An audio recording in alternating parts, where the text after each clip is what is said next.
الحمدللہ وکفا والصلاة والسلام علی من لا نبی بعد اما بعد فاعوذ باللہ من الشیطان الرجیم بسم اللہ الرحمن الرحیم یا ایہا الذین آمنوا کتب علیکم الصیام کما کتب علی الذین من قبلکم لعلکم تتقون وعن ابی ہریرہ رضی اللہ عنہ قال قال رسول اللہ صلی اللہ علیہ وسلم اوتیت امتی خمس خصال فی رمضان لم توتہن امت قبلہم خلوف فم الصائم اطیب عند اللہ من ریح المسک الى آخر الحدیث۔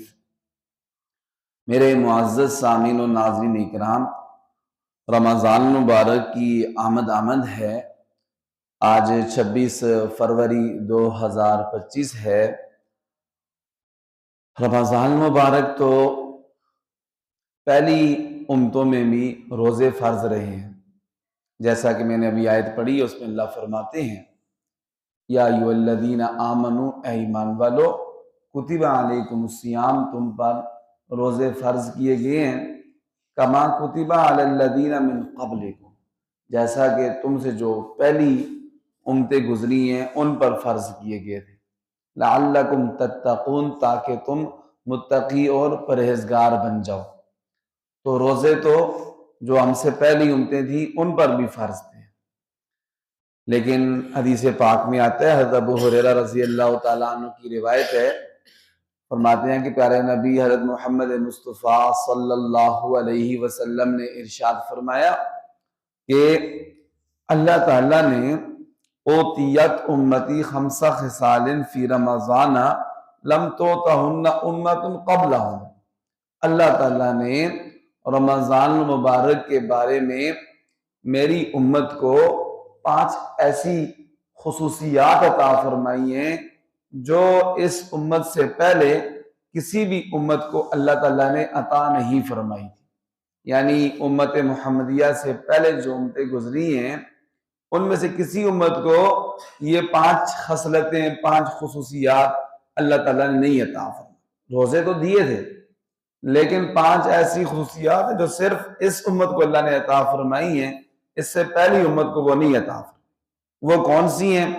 سب سے پہلی اللہ کے پاک نبی صلی اللہ علیہ وسلم نے ارشاد فرمایا کہ خلوف فم الصائم اطیب عند اللہ من ریح المسک، کہ روزہ دار جب روزہ رکھتے ہیں تو روزہ رکھنے کی وجہ سے، بھوک کی وجہ سے ان کے منہ کے اندر سے ایک بو آتی ہے، معدہ خالی ہونے کی وجہ سے۔ اللہ تعالیٰ کو وہ بو مشک و عنبر سے بھی زیادہ پسند ہے، اس لیے کہ روزے دار نے اللہ کی رضا کے لیے بھوک برداشت کی، پیاس برداشت کی، اللہ تعالیٰ کو یہ اتنا اچھا لگا، اتنا پیارا لگا کہ اللہ تعالیٰ کو اس کے منہ کی بو بھی پسند آ گئی۔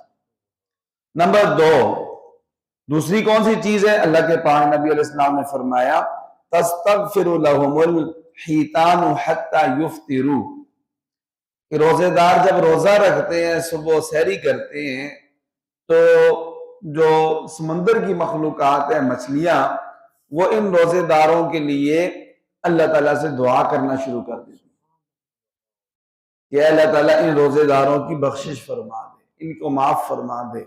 اور کب تک دعا کرتی ہے مچھلیاں؟ حتی یفطروا، یہاں تک کہ روزے دار روزہ افطار نہ کریں۔ مسلسل اللہ تعالیٰ کی مخلوقات، مچھلیاں بھی ان کے لیے دعائے مغفرت کرتی ہیں۔ 2 خصوصیات ہوگی۔ تیسری خصوصیت یہ ہے کہ اللہ کے نبی نے فرمایا یزین اللہ عز وجل کل یوم جنتہ، رمضان المبارک کے ہر دن اللہ تعالیٰ روزے داروں کے لیے ان کی جنت کو سجاتے ہیں، خوبصورت بناتے ہیں، مزین کرتے ہیں۔ ثم یقول یوشک عبادی الصالحون ان یلقوا عنہم المعون ویسیر الیک، پھر اللہ تعالیٰ کہتے ہیں اے جنت، قریب ہے کہ میرے نیک بندے، روزے دار بندے دنیا کی مشقتیں اپنے اوپر سے پھینک کر تمہاری طرف آئیں گے، تو پہلے سے ان کے لیے تیار ہو جائے۔ جیسے جب ہمارا کوئی خاص مہمان آ رہا ہوتا ہے تو ہم کیا کرتے ہیں، ہم اس کے لیے پہلے سے تیاری کرتے ہیں، اپنے گھر کو سجاتے ہیں، خوبصورت بناتے ہیں تاکہ ہمارا آنے والا مہمان وہ خوش ہو جائے، وہ راضی ہو جائے۔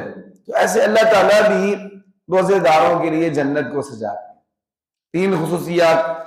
نمبر 4، اللہ کے پاک نبی نے فرمایا کہ یغفر لہم فی آخر لیلہ، نمبر 4 فرمایا تصفد فیہ مردۃ الشیاطین، کہ رمضان مبارک کے مہینے میں اللہ تعالیٰ بڑے بڑے جو سرکش شیاطین ہیں ان کو اللہ تعالیٰ قید کر دیتے ہیں، جکڑ دیتے ہیں۔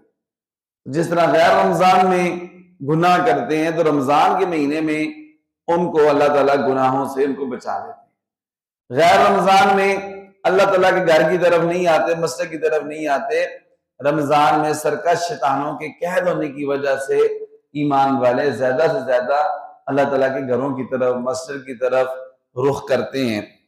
اور نمبر 5، اللہ کے پاک نبی صلی اللہ علیہ وسلم نے ارشاد فرمایا یغفر لہم فی آخر لیلہ، جب رمضان مبارک کی آخری رات ہوتی ہے تو اللہ تعالیٰ سب روزے داروں کی بخشش فرما دیتے ہیں۔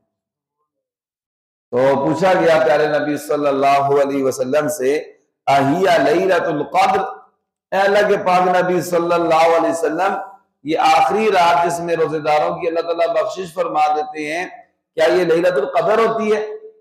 تو اللہ کے پاک نبی صلی اللہ علیہ وسلم نے ارشاد فرمایا لا، نہیں، وَلَكِنَّ الْعَامِلَ إِنَّمَا يُوَفَّى أَجْرَهُ إِذَا قَضَى عَمَلَهُ، حضور نے فرمایا کہ جب کام کرنے والا اپنا کام پورا کر دیتا ہے تو اس کی مزدوری اس کو دی جاتی ہے۔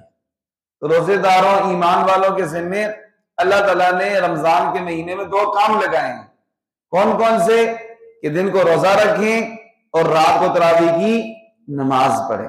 جب انہوں نے اپنے 2 کام مکمل کر دیے، روزہ بھی رکھا اور تراویح کی نماز بھی ادا کی، تو پھر اللہ تعالیٰ نے ان کا اجر، ان کی مزدوری یہ دی کہ اللہ تعالیٰ نے ان کی بخشش فرما دی۔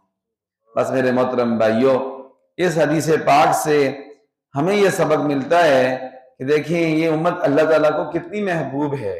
اپنے محبوب حضرت محمد مصطفیٰ کے صدقے کہ اللہ تعالیٰ نے ان کو ایسی 5 خصوصیات عطا فرمائی ہیں جو پہلی کسی امت کو نہیں دی۔